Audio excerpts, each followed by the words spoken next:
আমাদেরকে বাইরে যাওয়ার রাস্তা দেখিয়ে দিন। বেশ, তাহলে চলো, আমি তোমাদেরকে এই রাজ্য থেকে বাইরে যাওয়ার রাস্তাটা দেখিয়ে দিচ্ছি। এই বলে ব্যাঙরাজ তালহাদেরকে একটা দেয়ালের পাশে নিয়ে গেল, আর সেই দেয়ালে হাত রাখতেই সবুজ, রোহান ও তালহা ব্যাঙরাজ্য থেকে আবারও জঙ্গলে চলে গেল। চল এবার আমাদেরকে যে করেই হোক ওই শয়তান মানুষটাকে খুঁজতে হবে। কিন্তু আমরা ওকে কোথায় পাবো? তাথালা অমন থক্তিথালি দাদুকলকে হালাবই বা কি তোলে? যেটুকুর সম্বন্ধে জানতে পেরেছি, আমার মনে হয় ওই জাদুকর খুবই লোভী, আর তাই ওর লোভকেই আমাদের কাজে লাগাতে হবে। এই বলে তালহা, সবুজ ও রোহান জাদুঘরকে তন্ন তন্ন করে খুঁজতে শুরু করলো।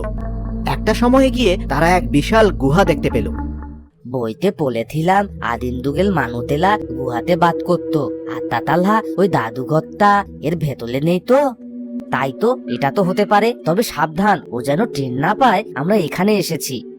এই বলে তালহা সবুজকে সঙ্গে করে ভয়ে ভয়ে গুহার ভিতরে ঢুকতে লাগলো। বন্ধুরা, পরের পার্ট দেখতে হলে ভিডিওটিতে লাইক করে চ্যানেলটি সাবস্ক্রাইব করে দাও।